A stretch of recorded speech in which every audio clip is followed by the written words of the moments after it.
Hi guys, this is going to be one of the hardest videos. I'm already crying, alright, this is going to be very, very hard, but I feel like I need to make this video and just acknowledge what happened. That way you guys know what's going on, because I know that you guys care about my animals as much as I do. Oh my god, I don't want to just be crying this whole video. I'm sorry. So for the people that follow me on Instagram, I posted that Banba passed away. I know it's so shocking, especially because my last video was literally just me holding Banba and talking about chameleons, and that's just how crazy this situation is, because he was here and he was fine, but sometimes things happen and animals get sick, and by the time they show a sign of illness, sometimes it's too late. So Banba was very important to all of us, especially me. I don't want to be crying, I'm so sorry, but I thought I would be done crying at this point, but it's so hard to talk about out loud. But he had a very meaningful life to me, and it's not just for me. I know that it's for a lot of you as well. A lot of you guys have even found my channel just because of Banba and learned so much about chameleons through him and how to tame them and just how to care for them properly, and he left a huge mark on everyone's heart. So I feel like it's important for me to also talk about his passing, because I did learn something from it, and I think that it's something that I would like to bring awareness to for other people as well. It sucks, talking about it, having an animal die, it literally is like losing a child for me. It's hard.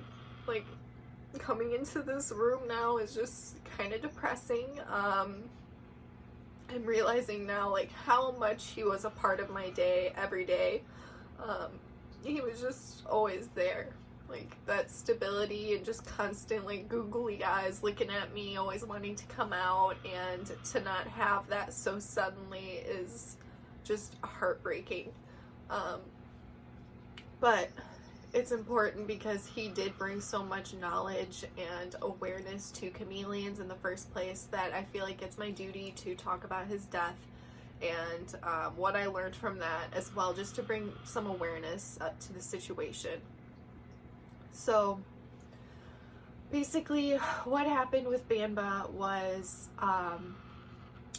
he seemed completely normal and fine for the past week. I'm gonna say around Wednesday, I was literally editing the video about chameleons, and Banba was in it. I just filmed the video a couple days before. He was doing just fine. However, on Wednesday, I noticed that he started falling in his enclosure. Every now and then he has been clumsy and he has fallen, and he's always fine. Wednesday though, he was falling a lot. It was not normal. He was falling pretty frequently through the day, and I was checking on him. I took him out, I was holding him, I was checking on his legs. I was like, what is going on? And I noticed that he wasn't using one of his back feet as much as he normally does. However, he was still able to grip, and he was still able to use his little clamp. As the day went on, I noticed it was just getting worse and worse, and he was falling and falling, and I would put him back up, and when I would put him back up on his perches, I noticed later on in the day that he wasn't using either of his back feet. So I would set him up in the enclosure, and he would try to balance, but he would only be holding on with his two front feet, and because of that, that's why he was falling. And I did not understand any of this. This is not something I've ever experienced or heard of before. So I was just very confused, and I was alarmed, and At that point, I knew that I was going to have to make a vet appointment. About a year ago, like literally about a year ago, Banba had a surgery because he had a lump on his side. It was growing in size and it wasn't normal. He had it surgically removed. It was a successful surgery. I never had it sent in to find out what it actually was. So I didn't know what the lump was. And I noticed within the past week that he started to get another tiny little lump growing in that area, like right next to where the surgery was. So I was planning to make a vet appointment for him anyway, but I wanted to wait because it's literally a polar vortex right now outside. I wanted to wait, for spring if I could, just to get him in then and have the lump checked out. I figured it would be the same as last time and it would just start growing and then I could get it removed. But obviously because he wasn't using his feet and he was falling, I was like, okay, I need to make an appointment like right away. So Thursday rolls around and I call the vet, and the soonest I could get him in would have been Friday. With having a ride, I can't walk him in the snow, like it's literally a polar vortex right now. So I decided to take him in as an emergency on Friday morning. All of Thursday, things got way worse and it just happened so fast. He fell again in the morning, and at that point I didn't want to keep putting him back up because he would just fall and I didn't want him to get hurt, and it was just terrible. And so I put a pillow down in his enclosure and I laid him on it, and he literally laid there all day and he didn't move. And it was so sad. I moved the heat down that way he could get some heat still, because I mean, he couldn't go up and do his normal activities and he just couldn't move. And then Friday morning rolled around and it was weird because he went to sleep. And normally they get very like neon colored when they go to sleep. Their colors are very bright. And Banba was very bright in color up until you got to his legs and tail. And then it was just dark.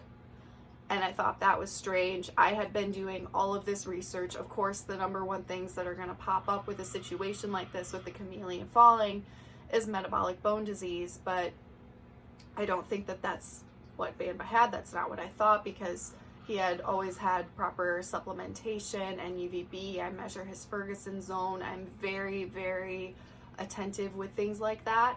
And this happens so quickly, and like metabolic bone disease is not something that just happens overnight. So I knew something else was wrong. And then upon doing further research, I learned about gout, which is a horrible, horrible thing. And I will explain more because this is what I thought was going on, and then that's what it ended up being. So I took him into the vet on Friday morning, and they brought him in. I had to wait in the car because social distancing and COVID and everything. So they took him in and I asked for blood work. They should be able to tell from the blood work what's going on. If this was gout, it would be able to be seen in the blood work. So that's what we did, and the vet took a look, and that is unfortunately what the situation was. So with gout, I'm not a veterinarian. I don't understand like medical stuff very well, but from my understanding, if I'm messing any of this up and you guys have a better understanding, please go ahead and correct me in the comments. I'm going through a lot right now. I have a lot on my mind. So with gout, it has to do with the kidney function. So if the kidneys are starting to fail, which Banba's were based on the blood work, gout is something that can happen because the kidneys are what filter out all of the toxins in your body. For humans, animals, any type of living thing, that's what the kidneys do. And without the kidney function, he started to have pain in his feet because it was leading to inflammation. It's like these crystals that form within the joints of the animal or the person that is having kidney issues. And it is very painful. And that's why he wasn't using his leg and then both of the back legs. It's because he was in pain because his kidneys were failing. And so without being able to filter out like toxins and stuff over time, if we were to just leave him like this, he would have just suffered. He wouldn't be able to climb. He wouldn't be able to even process D3 anymore, because the kidneys can't filter anything out. Like eating, like everything would have just gone downhill, and he was already suffering and already in pain. So upon hearing this information, I knew that if the situation was gout, with how severe he was and how bad he had gotten so quickly, that I made the decision that I would be putting him down and putting him to sleep, because I don't want him to suffer. Like, it's not a life for a chameleon to just not be able to move and be in pain. And there are treatments for gout. However, you can't reverse kidney damage.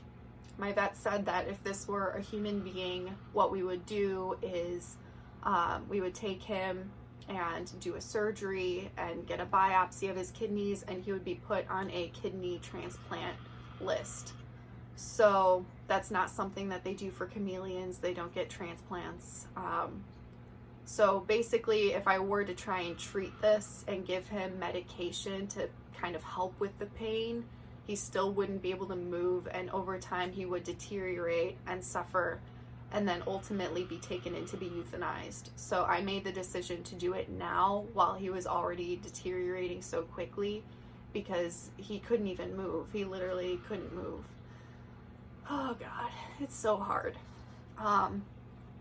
So I wanted to make this video to just share this information, because I know it's really sad. I don't want to start your guys' week off like this.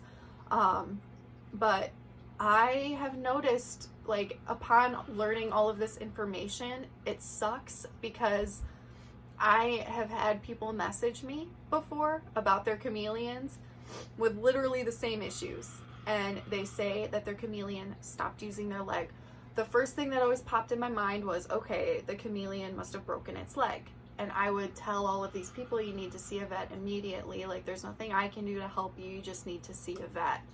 And all of these cases that this has happened, where people have messaged me this about their chameleon not using their leg or even both legs, they messaged me always the next day and they say he didn't make it through the night. That has always happened. And I've had this happen so many times in messages, and I'm just now making the connection that there was a very high likelihood that their chameleon could have had gout. It may have not been a broken leg. It was probably gout. When the kidneys start to fail, it happens very, very, very quickly. And reptiles, unfortunately, they are such resilient animals that they do not show their illness or even their pain until it's too late. By the time that you start to see these things, it's usually too late. And that's what sucks so much about this, because you just feel so powerless. But I do want to make people aware, like, if you do start to notice that your chameleon isn't using a leg, or it's putting all of its weight somewhere else, it's not clamping as hard, these are things to pay attention to, and to make sure that you see a vet immediately. It may not even make a difference, which sucks. But if it could make a difference, and your chameleon is strong enough and you catch it early enough to do the treatment where it will work, and you can get by, then I just want to bring that awareness to people and just to pay attention to these things. Because when this was happening to Banba, I thought it was like a quirk. I was like, why is he just being clumsy? Why is he just not choosing to use a foot?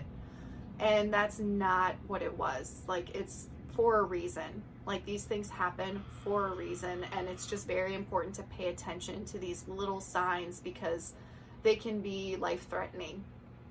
And it really, really sucks, as I've said a million times. But I did want to make this video. I do just want people to be aware of these things. It's a horrible thing that I had to learn. And he would have been 5 next month. Like, he wasn't, like, usually I literally just made a video on Baled chameleons saying that, like, the females only live to 5 years, and that I always preferred to have a male just because I want that little bit extra of time with them. And then it just like kills me inside because then I didn't even get that extra time with him.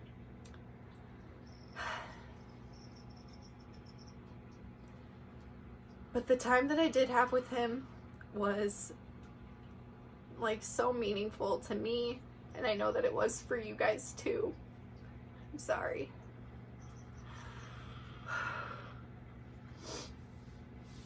So I do want to thank you guys for all of your kind messages.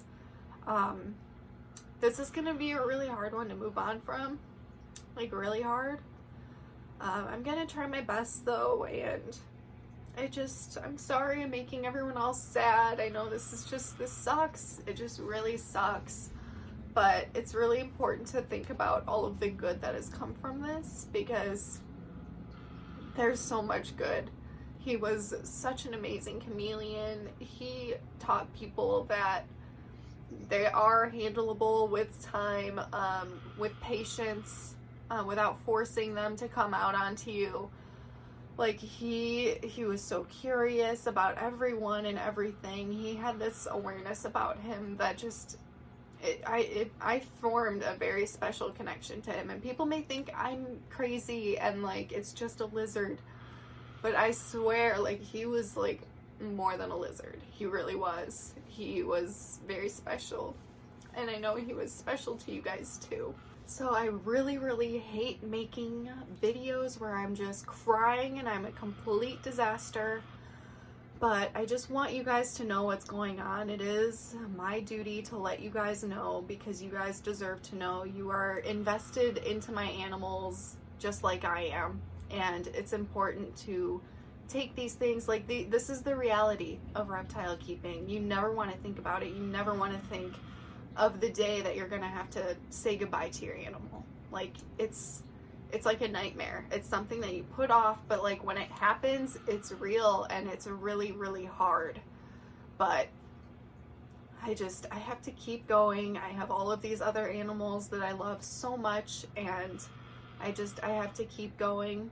Banba will never ever be forgotten. He's just like, he's left like a legacy, I swear. Like everything about that chameleon, he was in my eyes, of course, because he's my animal, but he was the best, like the absolute best. Like I don't think anything could top that. He was very special.